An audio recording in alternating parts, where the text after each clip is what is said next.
Welcome back ناظرین، بات چیت کا سلسلہ ہم جاری رکھیں گے اور ہمارے ساتھ علی بخاری صاحب پاکستان تحریک انصاف سے اور سحر کامران صاحبہ جو پاکستان پیپلز پارٹی سے ہیں، اور بات ہم کر رہے ہیں کانسٹیٹیوشن پیک کے چیف جسٹس قاضی فائز صاحب کی ریٹائرمنٹ اور دیگر جتنے معاملات اس کے ساتھ جڑے ہوئے ہیں، سیاسی معاملات بھی، اس کے اوپر بھی بریک سے پہلے ایک بات ہو رہی تھی میڈم، آپ سے یہ پوچھنا چاہوں گا کہ اگین کیونکہ ابھی ڈرافٹ صرف آپ کا پیپلز پارٹی کا سامنے آیا جو آج خصوصی کمیٹی میں پیش کیا گیا، اس کے اندر ایک جو چیز اچھی جو ایک تاثر تھا کہ شاید سپریم کورٹ کو انڈرمائن کیا جا رہا ہے یا اس کی پاورز ختم کی جا رہی ہیں اور اس کے فیصلوں کو جو کانسٹیٹیوشنل کورٹ ہے اس کے اندر اگر لایا جائے گا تو وہ اس کو جو ہے کہ اوور لک کر سکتے ہیں یا ان کو بدل سکتے ہیں۔ آپ کے اس مسودے میں 189A آرٹیکل جو ہے کہ اس میں یہ کہا جا رہا ہے جی کہ سپریم کورٹ کے جو فیصلے ہوں گے وہ حتمی ہوں گے اور ان کے خلاف اپیل نہیں ہو سکے گی۔ اس کا مطلب ہے کہ وہ جو اس کی ایک حتمی حیثیت تھی وہ تو ہے، لیکن دوسری جانب جو کانسٹیٹیوشنل کیسز ہوں گے یا باقی جس کو ہم پولیٹیکل کیسز کہتے ہیں، اور اس میں جو ججز کی تقرری اور جو سپریم کانسٹیٹیوشنل کونسل جو جوڈیشل کونسل کو اکاؤنٹیبلٹی کی طرف ہم لے کے جاتے ہیں جب ججز کو، اس کا جو سٹرکچر ہے جو وہ بدلا جا رہا ہے، اس سے شاید سپریم کورٹ انڈرمائن ہو رہی ہے۔ اب پہلے ہم طریقہ کار پہ آ جاتے ہیں، پھر اس کی ہم اکاؤنٹیبلٹی پہ آئیں گے۔ طریقہ کار کے اندر جو آپ کا ڈرافٹ ہے اس میں ہے کہ چیف جسٹس جو فیڈرل کانسٹیٹیوشنل کورٹ کے ہیں ان کی سربراہی میں کانسٹیٹیوشنل کمیشن آف پاکستان، جو اس وقت جوڈیشل کمیشن آف پاکستان ہے، وہ کانسٹیٹیوشنل کمیشن آف پاکستان ہوگا، اور جو سینئر ترین جج ہوں گے کانسٹیٹیوشنل کورٹ کے فیڈرل، وہ اس کے ممبر ہوں گے۔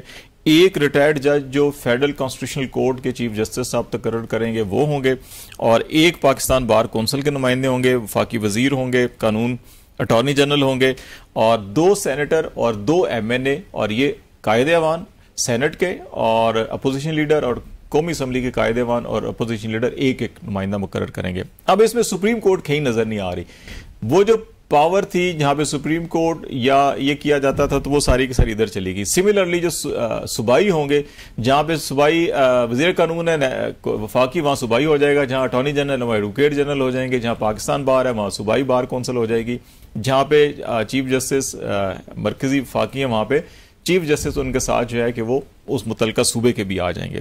تو کیا اس سے آپ نہیں سمجھتے کہ سپریم کورٹ جو ہے کہ وہ کہیں شاید ارریلیونٹ ہو جائے گی اس سارے پروسیس کے اندر؟ بات یہ کہ ہر عدالت کا اپنا کام ہے، اور یہ نہیں کہ پاکستان میں کوئی پہلی بار کوئی کانسٹیٹیوشنل کورٹ بن رہا ہے جو صرف پاکستان میں ہے۔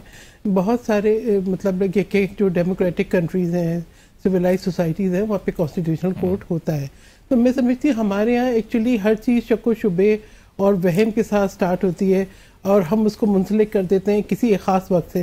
مجھے let me talk about this NAB amendment, اور کیونکہ اس کا ذکر ہوا اور میں اس پہ اس لیے خصوصی طور پہ بات کرنا چاہتی ہوں کہ 2020 میں غالباً میں نے ایک رپورٹ بنائی تھی نیب کے ابیوزز کے اوپر، ٹھیک ہے؟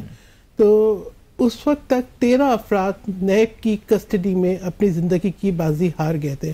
اور میں یہ بتاؤں کہ وہ رپورٹ میں نے کیوں بنائی تھی۔ I was renting an apartment of brigadier Asad Munir, اور جب میں نے رینٹ کیا اس کے بعد مجھے پتا چلا کہ انہوں نے اس پہ سوسائڈ کیا ہے۔ اینڈ آئی تھاٹ کہ جی ایسی کیا وجہ ہوئی کہ ایک شخص یعنی کیوں سوسائڈ کرے گا؟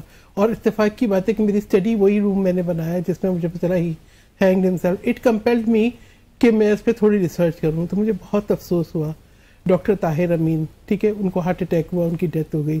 بہت ہی ایک لرنڈ نام تھا، محض اس کی وجہ سے کہ کسی کی شکایت اور اس کی وجہ سے ایک بہت ہی لرنڈ ہمارے جو انٹرنیشنل ریلیشنز کے ماہر تھے ان کے ساتھ یہ ہوا۔ تو اس وقت تک 13 افراد کی ڈیتھ، جبکہ گوانتانامو بے میں اس وقت 9 افراد جو ہے ان کی ڈیتھ ہوئی تھی۔ اس کے بعد آئی تھنک 1 2 یا 3 اور اسی طریقے کے ہوئے ہیں معاملہ۔ تو یہ اندازہ ہوا کہ یہ قوانین جو ہے یہ محض پرسن اسپیسیفک یا لوگوں نے اپنے جو سکور سیٹل کرنے کے لیے بنائے ہوئے، اس میں آپ کو انصاف نہیں ملتا۔ اگر طیبہ گل کو ہوسٹیج بنا کے نیب کے کیسز بنانے ہوں تو پھر آپ کی بہت سوالات اٹھتے ہیں۔ اچھا، اس میں ایک چیز یہ بھی ہوتی ہے کہ سم ٹائم جو ہے کہ قوانین اچھے بھی ہوں، لیکن اگر مس یوز ہو رہا ہو، پاور کا مس یوز بھی کر رہے ہوں، تو وہ اچھے قوانین کا بھی جو ہے کہ منفی اثرات معاشرے کے اوپر اور سوسائٹی کے اوپر بڑی پڑتے ہیں۔ اور اس میں میرا خیال ہے کہ قوانین کے ساتھ ساتھ جو بیہیویئر ہے اداروں کا یا لوگوں کا تربیت، اس کے اوپر بھی تو فوکس کرنا ہے۔ اس کے اوپر بھی دیکھیں، بات یہ کہ ہم نے بہت عرصے کے بعد اچھی یا بری continuity of the democratic system دیکھی ہے، ٹھیک ہے؟ اس کی جہاں خرابیاں ہوئیں تو ہم سب کو دیکھنا چاہیے، اپنی ایک انٹرسپیکشن کرنی چاہیے کہ غلطیاں کہاں پہ ہوئیں، ٹھیک ہے؟ کب ہم نے جو ہے انحصار پارلیمان کے بجائے ادھر ادھر کیا، کیوں ہم نے جو ہے اہمیت نہیں دی, اور ہم سب نے ایک سنہرا موقع اس کا گوایا. لیکن بہت میں سمجھتی ہوں کہ ایک تاریخی وقت تھا جب صدر آصف علی زرداری نے اپنے اختیارات پارلیمان کو واپس کیے, 18ویں امینڈمنٹ پاس ہوئی, اور NFC ایوارڈ جو ہے اس کی اثر نو تشکیل ہوئی. اچھا, یہ بڑا اچھا ایک آئیڈیل وقت تھا یہ کہ جب اگر میثاق جمہوریت کے مطابق اسی وقت یہ آئینی عدالت کا معاملہ بھی کیونکہ سب لوگ آن بورڈ تھے کر لیتے, لیکن اس وقت نہیں کیا گیا, اور اب شاید بہت جلد بازی میں کر رہے ہیں. اب یہ دیکھیں جلد بازی, دیکھیں یہ بات بلاول بھٹو زرداری نے بھی کہی کہ دیکھیں اس کے لیے شاید حکومت نے جو ہے اس وقت سب کو اعتماد میں نہیں لیا, اور ایک جلد بازی میں انہوں نے سوچا کہ ہم یہ کر لیں گے. پاکستان پیپلز پارٹی نے یہ نہیں کیا. اب آپ یہ دیکھیں کہ یہ کتنے عرصے سے چل رہا ہے کہ اس کے اوپر ہر سطح پہ مشاورت ہو رہی ہے. میں سمجھتی ہوں ہم تھوڑا سا وہم کو نکال دیں اپنے ذہنوں سے, اپنی سوچ کے اندر تھوڑی سی وسعت لائیں, اور پاکستان کے بہتر مستقبل کے لیے فیصلے کریں. تو میں سمجھتی ہوں اس قسم کے عوام نہیں رہیں گے, آگے بڑھ سکیں گے. اور آپ یہ کہہ رہے ہیں کہ اس وقت کیوں نہیں ہوا, آپ کو یاد ہے اس وقت افتخار چودھری نے ڈکٹیٹ کر کے, دھمکی دے کے, بلیک میل کر کے 19ویں امینڈمنٹ جو ہے منظور کرائی. کوئی بھی ادارہ اکاؤنٹیبلٹی سے مبرہ نہیں ہونا چاہیے. آج جو ہے عطر من اللہ کہتے ہیں کہ جو یوسف زگلانی کو 30 سیکنڈ کی سزا دے کے نااہل قرار دیا گیا وہ غلط تھا. آج اعلیٰ عدلیہ مانتی ہے کہ شہید ذوالفقار علی بھٹو کی پھانسی غلط تھی, ان کو انصاف نہیں ملا. دیکھیں ہم کیوں وقت کو اور تاریخ کو بار بار دہراتے ہیں؟ اگر یہ اس کو تھوڑی سی وسعت سے لے کر آئیں, اس کو پرسن اسپیسیفک نہ کریں, اس کو حالات اسپیسیفک نہ کریں, اور یہ تمام چیزیں باہر نکل کے ایک کو دیکھیں کھلے دل سے. اینڈ آئی تھنک یہی ایک موقع PTI کو بھی دیا ہے, JUI کے ساتھ بھی بات چیت چل رہی ہے, پیپلز پارٹی بھی سامنے. دیکھیں جہاں پہ ہمیں تحفظات تھے آرٹیکل 8 پہ, وہاں پہ ہم نے کھل کے بات کی اور اس پر نہیں گئے. تو ہوتا ہے ڈرافٹ, ہر ایک کی ایک اپنی سوچ ہوتی ہے, مگر کنسنسس ڈیولپ ہو جائے گا. بخاری صاحب آپ سمجھتے ہیں کہ یہ جو ساری چیزیں ہیں 184 199 پہ آپ نے بات کر لی, جو ججز کے طریقہ کار ہے, کانسٹیٹیوشن کمیشن آف پاکستان, اس کی حیت 11 رکنی اور جو لوگ اس میں ہوں گے, اور سپریم کورٹ اس کے اندر مائنس دکھائی دے رہی ہے, صوبائی چیف جسٹسز کو بھی اس کے اندر حصہ ہے, لیکن جو سپریم کورٹ اس میں مائنس ہو رہی ہے, تو واقعی یہ بہتر ہے یا اس کے اندر آپ سمجھتے ہیں کہ اصلاح کی ضرورت ہے اس میں, یا کیا ہو سکتی ہے؟ دیکھیں میرے اپنے ذاتی رائے میں, کیونکہ میں تو اس پروفیشن سے بھی ہوں, اس میں اصلاح کی ضرورت ہے. کیونکہ اس میں تھوڑا سا ضرور آپ یہ کہیں کہ سپریم کورٹ کو تھوڑا سا تو نہیں بلکہ بالکل ہی ختم کر دیا گیا, اس کے اختیارات ہی ختم کر دیے گئے ہیں. اگر آپ کسی ادارے کے سربراہ کو یا اس سے ریلیٹڈ 17 ججز ہیں ان میں سے کسی کو بیچ میں نہیں رکھتے, کوئی کمپوننٹ نہیں آتا اس کا, کوئی کمپوزیشن کے اندر وہ نہیں آتے, تو میننگ بائی کوشچن تو ریز ہوتے ہیں اس کے اندر. جی اس کے اندر اوبیسلی پھر آنیسٹی کے کوشچن بھی ریز ہوتے ہیں کہ یار کیوں کیا جا رہا ہے, ایک ادارے کو سارا کا سارا باہر لگایا جا رہا ہے اور اسی ادارے کے اندر بندے لگائے جا رہے ہیں. نمبر 1. نمبر 2 چیز دیکھیں جی, میں یہ جو کانسٹیٹیوشن امینڈمنٹ ہے نا, میں بڑے اس میں کھلے دل سے کرتا ہوں بات کہ کانسٹیٹیوشن امینڈمنٹ بالکل اس کے بعد بیٹھ کے ڈیبیٹ ہونی چاہیے, جیسے 18th امینڈمنٹ پہ ہوئی. اس پہ 350+ گھنٹے سے زیادہ ڈیبیٹ ہوئی, ساری پارٹیز, ٹھیک ہے. اس کے بعد لوگوں سے پبلک اوپینین لی گئی, لیکن یہ بھی سراسر درست بات ہے, 100% درست بات ہے کہ جس دن رات کو اجلاس بلایا گیا تھا سیٹرڈے کو, اگر اس دن مولانا صاحب نہ بیچ میں اگر مان جاتے تو امینڈمنٹ پاس ہو جاتی. اس ٹائم اس کے اوپر کسی قسم میں کوئی آبجیکشن بھی نہ ہوتا, ڈیبیٹ بھی نہ ہوتی, اور ہو جانی تھی. پتہ نہیں کہاں سے آئی تھی, وہ آپ کے ڈپٹی پرائم منسٹر سے پوچھا گیا, اس نے کہا مجھے نہیں پتا. لا منسٹر کو پوچھیں, لا منسٹر سے پوچھا گیا, اس نے کہا مجھے ملی ہے, ابھی میں دے رہا ہوں, کر رہا ہوں. میڈیا کی باتیں ہیں ساری کی ساری. تو مقصد کہنے کا یہ ہے میننگ بھائی, ہمیں تو اس میں میلس نظر آ رہی ہے, اور پاکستانی ویسے انہوں نے پھر بھی احسان کیا ہے کہ وہ پہلے دے دی, ورنہ فلور کے اوپر بھی پیش کر سکتے تھے. مجھے اگر میں اپنی بات کروں, میں ایک سیاسی ورکر ہوں, بات یہ ہے کہ ہمیں بھی جو امینڈمنٹ کہ پہلا مسودہ ملا وہ مولانا صاحب سے ملا. مجھے خود ایک پروگرام میں کفایت اللہ صاحب نے دیا کہ یہ مجھے بلاول صاحب دے کے گئے ہیں, جو بلاول صاحب دے کے گئے ہیں اس میں اس کے بعد انہوں نے ایک اور دیا کہ یہ پرائم منسٹر دے کے گیا. ان میں ایک میں 57 امینڈمنٹس تھی, ایک میں 81 امینڈمنٹس تھی. تو there hell of doubts in it. جب ایسی چیزیں ہوتی ہیں 25 کروڑ عوام سے ہوتی ہیں, تو وہ بالکل ٹرانسپیرنٹ, کلیئر اور اسٹیبل کے اوپر ہونی چاہیے, بالکل پتہ چلے گا کیا ہو رہا ہے کیا نہیں. نمبر 2 چیز دیکھیں, ان کی طرف سے ایک مسودہ آ گیا. میں آج بھی سمجھتا ہوں کہ اس امینڈمنٹ کے سب سے بڑا امبیسڈر کوئی ہے تو وہ بلاول زرداری صاحب ہیں, کیونکہ جتنا وہ اس کو لے کر چاہ رہے ہیں کوئی بندہ نہیں لے کر چاہ رہا. یار چارٹر آف ڈیموکریسی کی بات کرتے ہو, چارٹر آف ڈیموکریسی ہم نے بھی پڑھی ہے, اس میں لکھا ہوا ہے کہ ہر ادارہ اپنے دائرہ اختیار میں کام کرے گا. اس سائڈ کیوں نہیں جاتے آپ؟ انصاف کی بات کرتے ہیں, اچھا انصاف سب کے لیے ہوتا ہے, جو چیز ہم سے غلط ہوئی ہم کہیں گے غلط ہے, جو آپ سے غلط ہوئی اس کو بھی کہیں غلط ہے, اور جو آگے غلط کرنے جا رہے ہیں اس سے بھی روک رہے ہیں, اگر تو ہم نے اس ملک کو آگے لے کے جانا ہے. اور اگر ایسے کرنا ہے کہ 50,000 ووٹ سے جیتا ہوا بندہ اسلام آباد سے باہر بیٹھا ہے, ٹریبونل ہی نہیں چلنے دے رہے آپ جا کے, اور امینڈمنٹس ہو رہی ہیں کس لیے, ایکٹ آ رہے ہیں کس لیے, اب پیپلز پارٹی اس میں سے اگر جان چھڑانا چاہے تو چھوٹ نہیں سکتی، بیکاز کہ کانسٹیٹیوشنل سیٹس آپ کے پاس ہے.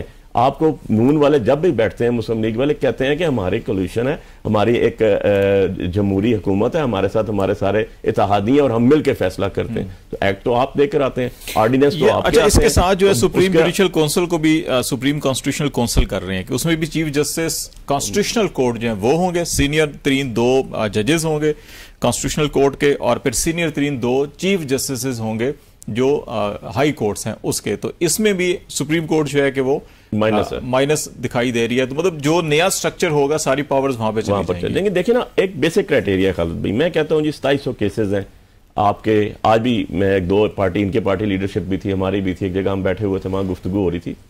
بات یہ ہے کہ آپ نے 26-27 لاکھ کیسز جہاں پڑھنے پڑے ہیں، وہاں کے لیے تو لکھا ہی کچھ نہیں. میں نے وہاں پر سمپل ایک بات کی، میں نے کہا آپ لارڈ جوڈیشری کو آزاد کر دیں، ان کو MP1 سٹرکچر پہ لے کر آ جائیں، آپ کو ریزلٹس مل جائیں گے. لیکن اس کا مقصد یہ اوپر آ رہا ہے، اس کا نیچے کیا امپیکٹ آئے گا؟ مجھے یہ تو بتا دیں کہ جہاں 27 لاکھ کیسز پینڈنگ ہیں، اور جہاں 4 لاکھ کیسز پینڈنگ ہیں، اور جہاں پر 60,000 کیسز پینڈنگ ہیں، اوپر آپ 60,000 اور 4 لاکھ والوں کو لے کر آ رہے ہیں. اس کے بعد کانسٹیٹیوشن کے کتنے کیسز ہیں وہاں پر؟ کانسٹیٹیوشن کورٹس آپ بنا رہے ہیں، ان کے پاس کانسٹیٹیوشن پٹیشنز کتنی پینڈنگ؟ درجنوں میں ہیں، وہ سینکڑوں میں بھی نہیں ہے. ٹھیک ہے، اس سے ان کو کیا فائدہ ہوگا؟